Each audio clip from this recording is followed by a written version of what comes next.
Welcome to Cindy's Library. This is Cindy. Sorry if the lighting's a bit different. We actually have a cloudy day here. So, today I'm going to talk about what I managed to read for the second half of January. So, let's get to it.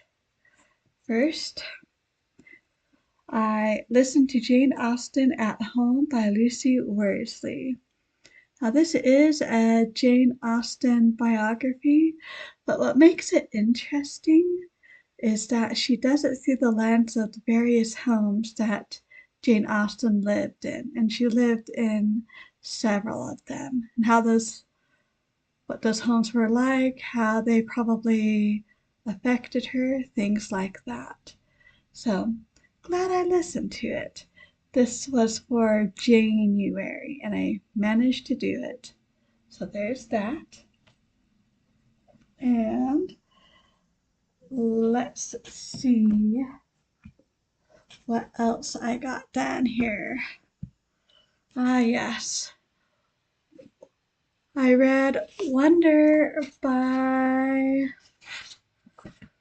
R.J. Placido. I didn't read it when it came out. I wasn't sure I was going to like it. This is for a book group, but I actually did end up quite liking it. This is about a boy,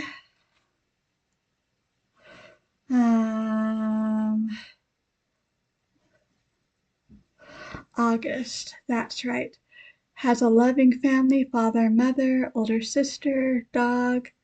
Sounds quite normal. He's fairly normal too. He likes Star Wars. He loves his dog, things like that. But there's one thing unusual about August, and that is the fact that, well, his face is quite unusual. He was born with it that way, and he's had multiple surgeries to help him even to live, let alone correct things, so to speak. But inside, he's just a normal boy and wants to do normal things. Well, he's not entirely sure he wants to do all the normal things, because we start, it's the middle of summer, and his mom talks to him about, for the first time ever, I think it's 5th grade, he go to regular school. Well, it's a private school, I believe, but still, he's been homeschooled all his life. And, well, I can't blame him if he feels rather nervous about this. But he does it, and this is his school year's adventures as his first full year at school, not at home. So, quite enjoyable. Then I read The Music in the Hills. Oh, I forget what it's called. But this is the second book in the series. The first one is Victoria Cottage. So this follows the son. After a disappointment, he decides to spend some time with his aunt and uncle on the borderlands of Scotland, specifically at their farm. And in fact, he's thinking, after being a soldier and thinking of some other possibilities, that's what he wants to do. But the big thing is he has been disappointed in love. But will his luck and love change in this new location? We will have to see. Then I read volume 1 of the Unselected Journals of Emma M. Lyon, who is determined to live the life she wants and to get an education and have books in spite of everything Cousin Archibald and Aunt Eugenia can do about it. She is almost of age, but she has been an orphan since maybe 13. and has had an interesting life since then. But almost of age, she's finally coming home to her home in St. Crispin's, Lapis Lazuli house.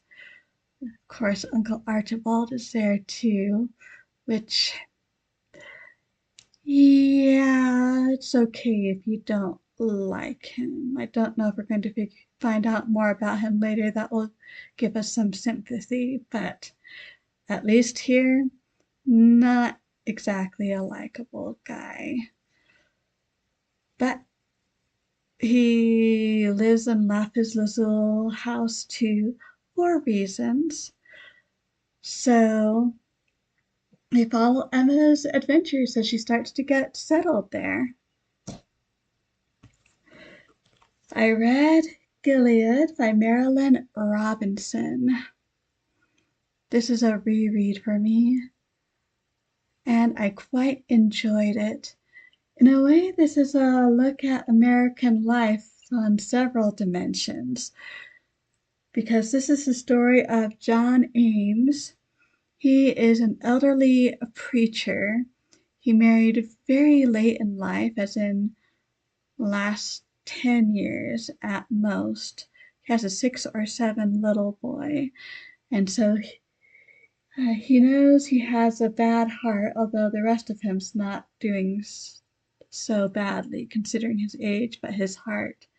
So he's writing down everything he would like to tell his son if he lived longer. And that includes history of the town, history of his family, personal history, thoughts on various aspects on theology, or various events he has seen from a distance or closer at hand. Talks about his best friend and the people who have meant so much to him. I can see why it won a Pulitzer Prize. And I enjoyed it better this time. This is the second time actually reading it instead of listening to it. So do whatever works for you, but if it's not working for you and you're listening to it, I'd at least give it a try reading it. Greatly enjoyed it. And another reread for me was The Blue Castle by L.M. Montgomery. This is a story of Valency. She's getting to be an old maid at 28 or 29. She is put down by her family and is frankly living a fairly miserable life when an unexpected diagnosis changes everything for her, and she finds finally her blue castle. I have to read the book to find out exactly what that means, but you'll figure it out, or I think she tells you in the first few chapters, so you won't have to read too long to hear what she means by her blue castle. And then I couldn't help myself. I read Winter and Rough Weather. I thought this would be February, but no, I read it in January. D.E. Stevenson again finishes out the trilogy, and we follow our same young man, further adventures with his aunt and uncle and on the farm and the neighbors and the town, and yep, quite enjoyable. Next, I read The Dove and the Eagle's Nest by Charlotte Mary Yongue. I loved it. I'm planning on doing an individual review for this one, but to put it simply, this is the story of Christina, and it's 1500s, I think. So early days of the Holy Roman Empire, but things are still rather wild and woolly, especially away from the towns. Christina, she lives in the town with her aunt and uncle. Was actually left with them by her father. He's a very wandering sort of guy, we'll say that. They've raised her, but when she's 16, 17, something like that. Her father suddenly comes back and demands she come with him, basically to be the companion and healer, as much as healing can happen, for the daughter of a local, he's both a baron and a bandit. Like I said, things are rather wild and woolly outside of the towns. And so Christina finds herself in this very different situation with extremely rough people, and things go on from there. But I'll do my full review soon, hopefully. I should be able to next weekend. This past weekend was busy with family, which is great, but it's not conducive to videos, which is okay. Anyway, oh yes, I think there was one or two items that I read on Kindle. Let's see. There's all those. Oh, The Gifts of Reading by Robert Macfarlane. I read that on my Kindle and I rather enjoyed it. Some very nice thoughts. He particularly appreciates nature writing, but he's appreciated reading in general, and specifically some gifts of books. And he talks about gift giving and how important that is and how meaningful that is, as much as reading. So, greatly enjoyed it too. It's been a good reading month, I would say.